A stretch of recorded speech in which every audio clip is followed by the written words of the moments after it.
Lepo pozdravljeni vsi skupaj na naši zdaj že tradicionalni zadnji tiskovni konferenci ob koncu leta.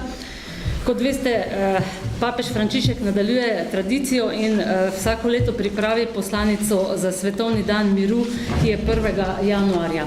Tukaj med nami pozdravljam ljubljanskega nadškofa in predsednika Slovenske škofovske konference gospoda Stanislava Zoreta in gospoda Rafka Valenčiča, urednika zbirke Cerkveni dokumenti. Naslov letošnje poslanice je zelo, bi lahko rekli, tudi na nek način oseben. Papež jo je namenil beguncem in migrantom, kot je zapisal ljudem, ki iščejo mir. Pa dovolite, da za uvod preberem njegovo papeževo voščilo miru. Vsem ljudem in vsem narodom mir na zemlji. Mir, ki so ga v božični noči angeli oznanjali pastirjem, je močan navdih za vse ljudi in vsa ljudstva, zlasti še za tiste, ki jih to pomanjkanje pesti najhuje. Med temi, ki se jih spominjam in zanje molim, želim še enkrat opozoriti na več kot 250 milijonov migrantov po svetu, med katerim je 22,5 milijona beguncev. Ti zadnji so možje in žene, otroci, mladi in stari, ki iščejo kraj, kjer bi živeli v miru. Da bi ga našli, so številni izmed njih pripravljeni tvegati življenja na potovanju, ki je po večini dolgo in nevarno, polno naprezanja in trpljenja, spopadu z žičnimi ograjami in zidovi, narejenimi zato, da bi jih zadrževali daleč od cilja. V duhu usmiljenja objevam vse, ki bežijo pred vojnami in lakoto ali so zaradi zapostavljanja, preganjanja, revščine in uničenega okolja prisiljeni zapustiti svoje ozemlje. Zavedam se, da sočustvovanje s trpečimi ni dovolj.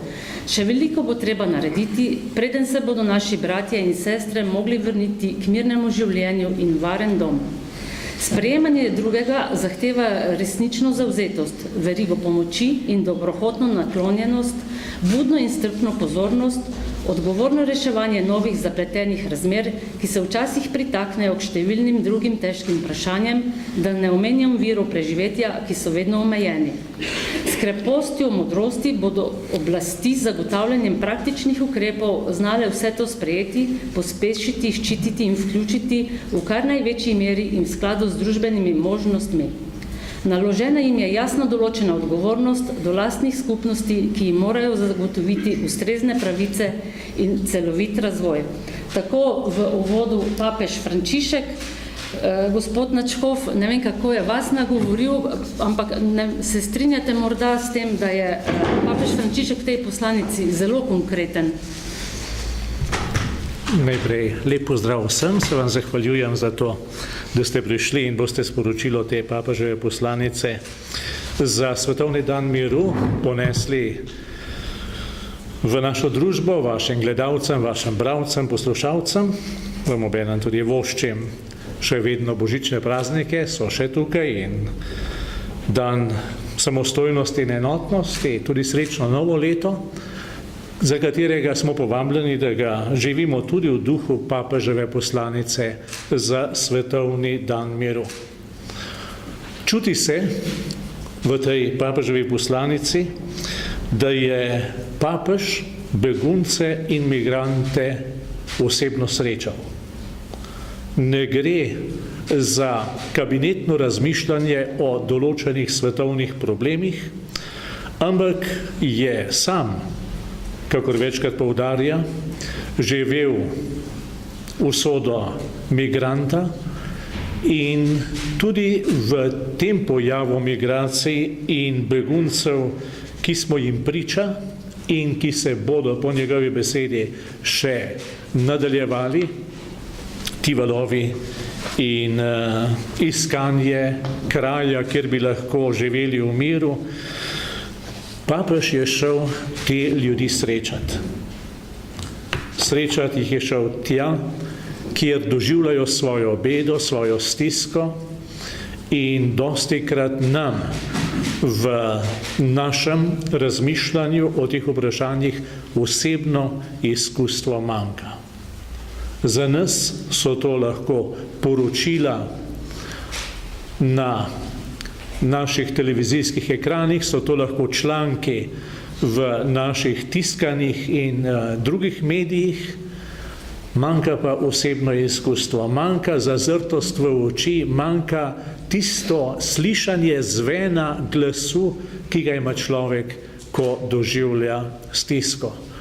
In ko se pogovarjam s tistimi, ki se tudi pri nas odbliže ukvarjajo z migranti in begunci, pripovedujejo pretresljive zgodbe ljudi, ki so doživeli vso kalvarijo izgona, pravzaprav bega zaradi izgona iz domovine, pa ne bo to zaradi vojne, zaradi tega, da rešijo svoje življenje, zaradi lakote, ki je posledica suše in degradacija okolja, ali za kakšnih drugih razlogov. Ljudi, ki so izgubili čisto vse, ki so jih izkoriščali, žena, ki so jih posiljevali do nezavesti, in ko srečaš te ljudi v osebnem stiku, najbrž začneš razumeti tudi papeža in njegov klic, da moramo biti do teh ljudi človeški, odgovorni, krščanski. Tako voditelji držav, ki jih poziva naj se na ta vprašanja odzovejo z vso modrostjo, z vso skrbnostjo, kakor tudi za vse druge ljudi, ki jih poziva k človečnosti. Papež nas spodbuja, da smo na koncu koncev vsi ljudje člani ene same družine in imamo iste pravice do uživanja zemeljskih dobrin. Opozarja tudi na to, da migranti in begunci ne prihajajo praznih rok, ampak prinašajo s seboj veliko poguma, energije, sposobnosti, pričakovanj, nekaj novega v včasih našo postarano in utrujeno družbo. In pomembno je, da odgovorni, naši voditelji, naše oblastniki z pogledom modrosti vodijo skupni dom in znajo ustrezno upoštevati družbene možnosti. Predvsem papež poudarja, da je potrebno delovati na temelju 4 izhodišč. Najprej sprejemanje. To predvideva vzpostavljanje možnosti za zakonito vstopanje v države in prepoved vračanja v države, ki jim grozi preganjanje ali pa usklajevanje skrbi za državno varnost z ohranjanjem temeljnih človekovih pravic, in pri tem je potrebno upoštevati dejanske okoliščine. Konkretno vem za človeka, ki je zbežal iz svoje domovine zaradi tega, ker je postal kristjan. Doma mu grozi smrt, dobesedno. Pri nas ne dobi zatočišča. Čeprav je lahko njegova država na spisku tako imenovanih varnih držav, je vendarle njegova država zanj osebno zelo nevarna, smrtno nevarna država. Upoštevati dejansko konkretne razmere. Druga stvar je varovanje, kar opozarja na spoštovanje neodtujljivih pravic beguncev. To so ljudje.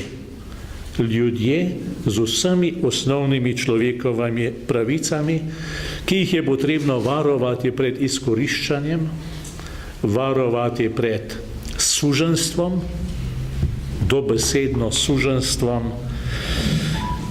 In tretji vidik stališča je podpiranje. Podpirati in pomagati razvoj teh migrantov in beguncev, zlasti mladim omogočiti izobraževanje. In končno tisti 4. vidik, vključevanje, kar pomeni pritegniti jih k življenju družbe v duhu medsebojnega bogatenja. Papež poudari tudi, da se z vso cerkvijo, zlasti pa svojimi ožjimi sodelavci, prizadeva za podpis 2 mednarodnih sporazumov v letu 2018, ki bi v duhu dialoga predstavljala pomemben vzvod za po eni strani politične predloge in po drugi strani za praktične ukrepe.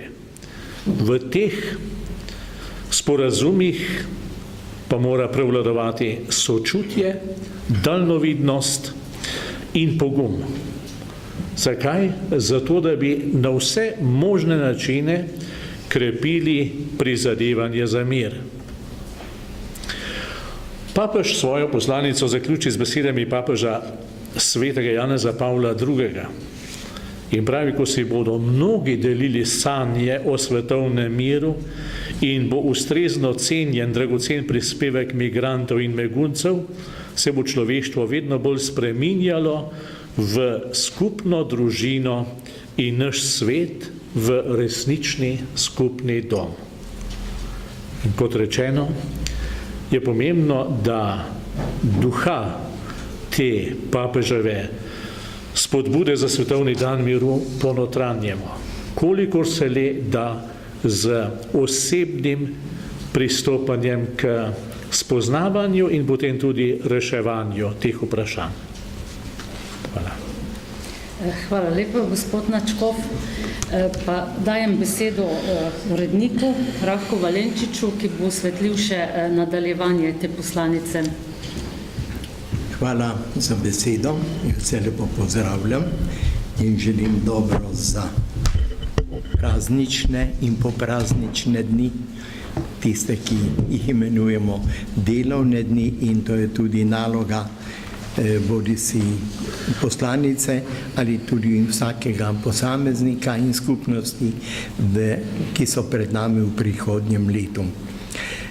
Samo na kratko bi povezal pa opozoril na prejšnje poslanice sedanjega papeža, ki več ali manj vse obravnavajo na videz obrobna vprašanja ali obrobne ljudi, vendar so to ljudje. Prvo, 14. leta ima naslov Bratstvo kot temelj miru. Bratstvo, ki pomeni, da drugega imam enakega sebi, da ga spoštujem. Najprej spoštujem sebe, svoje življenje in dostojanstvo, da bi mogel potem tudi drugega. Potem 15. leta ne več sužnji, ampak bratje, dejansko nadaljuje zopet ta vidik bratstva med ljudmi.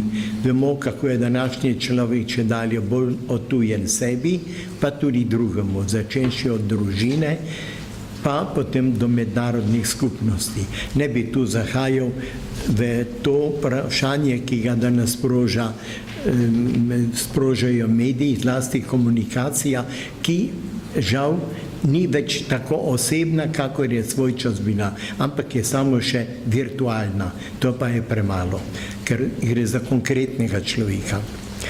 Nadaljuje zopet 16. leta, ko govori o brezbrižnosti, to je tisto, kar žal zajema današnjega človeka.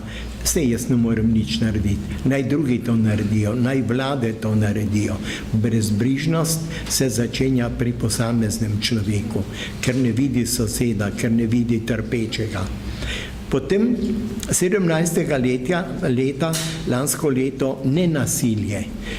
Mnoga vprašanja današnji svet skuša reševati z nasiljem, takšnim ali drugačnim. Od vojne, do nerazumevanja, do maščevanja, in to ni pot k miru. Nenasilje je tisto, kar govori prvi blagor ubogemu duhu oziroma blagor tistim, ki delajo za mir. Letošnje leto o migrantih in beguncih je bilo več kot pričakovano kot tema poslanice za mir. Bi postavil to v nekoliko širši kontekst. Najprej to, kar v začetku papež poudarja, pa tudi sicer cerkveni dokumenti, svet, na katerem živimo, ni dan kot privatna lastnina tega ali onega, ampak je dan vsemu človeštvu, preteklemu, sedaj živečemu ali pa tudi prihodnjemu. Ta posestniška miselnost se še vedno močno odraža, če gledamo tudi določene države, državne oblasti in podobno. To ne pomeni, da zdaj zanikamo lastno kulturo, zgodovino, tudi lastno ozemeljsko celovitost, če temu tako rečemo, ampak da se zavedamo, vedno smo tu na tej zemlji tujci. In tu nekajkrat porabi primerov iz Stare zaveze, ko Jahve govori izvoljenemu ljudstvu: spomnite se, da ste tudi vi bili nekdaj tujci, pa nekdaj v Egiptu ali v Babilonu, torej morate znati tudi vi druge sprejemati, kakor so drugi sprejemali vas. Potem med vzroki, ne bi jih navajali, tiste, ki jih navaja bodi si papež na začetku ali pa tudi pozneje, bi opozoril samo eno, ki je tudi kontinuiteta pri papežu Frančišku. To je vprašanje uničevanja okolja. Velikokrat mislimo, da so predvsem osebni razlogi nasprotovanju drugemu, ali tega, da so pobegnili iz domače dežele ali zaradi vojne in podobno. Vemo, da zlasti nekatere celine, kot je Afrika, milijoni in milijoni čakajo, kdaj bodo odšli drugam, ker niso več razmere ugodne za življenje. Ne njim, ne vsemu drugemu življu. In zato je najbrž potrebno, da v duhu okrožnice o ekoloških vprašanjih hvaljen Gospod, moj Gospod, se pravi, varovanje okolja je tisto, ki tudi prispeva k miru v svetu. To pa seveda ni vprašanje posameznega človeka, ampak vseh skupaj, zlasti tudi držav in državnih ustanov. Na to govori tisto, kar se mi zdi zelo pomembno, če gre za načrtovanje migracij, da je pomembno, da dežela, iz katere izhajajo, ima stik z deželami, v katere prihajajo. Tu mislim, da je preteklost povsem zatajila. Ne samo, da ni bilo sodelovanja, bili so skriti načrti, ali ne bi zdaj to ponavljal, ali je papež določeno stvar tako rekel, da so ga napačno razumeli, ali Merklova, ali razni drugi voditelji držav. Pomembno je, se pravi, to sodelovanje, če hočemo biti res v službi človeka. In človek je tisti, za katerega se bori si cerkev ali pa tudi vsaka družba. Kako to urediti, ni papeževa naloga, ampak kot je rečeno, sta dva dodatka v samem temle izbiri tega prispevku. To, kar je naloga cerkve in to, kar je naloga globalne družbe. To pa seveda so zahtevne stvari, ki jih tule ne bomo mogli rešiti in tudi ne bomo mogli uspešno rešiti.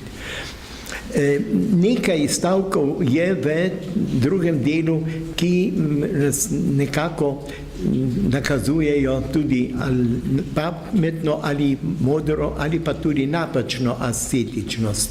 Da je to priložnost za narode. Na misel mi je prišlo tole, kar je v času koncila, so nekateri cerkveni očetje ali koncilski očetje rekli, da je naloga dela ali tudi razvoja to, no po domače rečeno, otroci morajo biti zaposleni, drugače jim gredo neumnosti po glavi. Ali drugače tudi delam zato, da sam si nabiram dobra dela pred Bogom.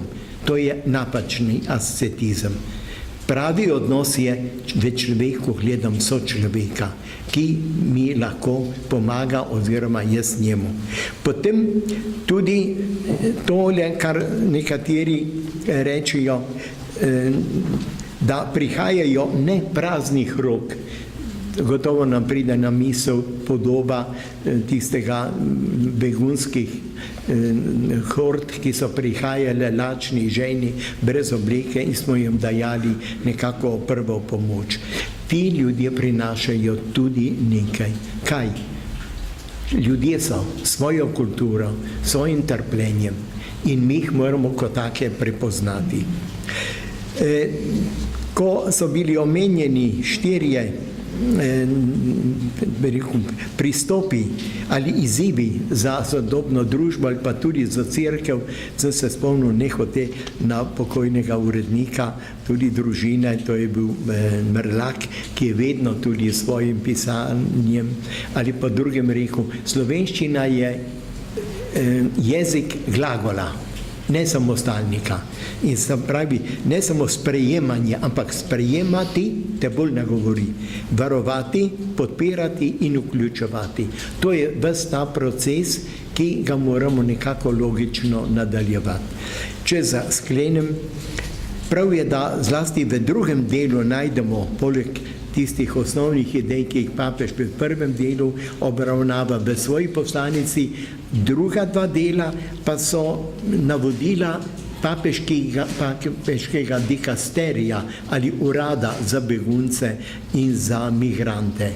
Se pravi, tako cerkev skuša postopati in ravno v dogajanjih v zadnjih letih skuša to zelo konkretizirati. In mislim, da je tu posebna vrednost in poslanice in tudi teh besedil, ki so postavljena kot izhodišča, 20 izhodišče za pastoralno delo in 20 za tisto, ki je profanega značaja državljanskih dolžnosti. Mislim, da bodo tu tudi naše ustanove, ene in druge, cerkvene in civilne, našle veliko dragocenih pobud.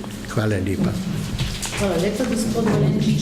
Naj v tem povem, da znotraj cerkve na Slovenskem se nudi in dela konkretna pomoč za begunce znotraj jezuitskega združenja za begunce, ki ga vodi pater dr. Robin Švajger, in pa seveda so zelo dejavni tudi pri Slovenski Karitas. Njihovega predstavnika smo danes povabili sem med nas, pa je prav zdaj v tem času na sodišču z enim od beguncev kot zagovornik, tako da so res v konkretnem delu. Pa če dovolite samo nekaj številk na kratko, pomoč migrantom in žrtev trgovine v Sloveniji. Slovenska Karitas poleg pomoči več kot 96,000 Slovencem v stiski, preko škofijske Karitas z osnovno materialno pomočjo in svetovanje letno pomaga tudi 2300 migrantov.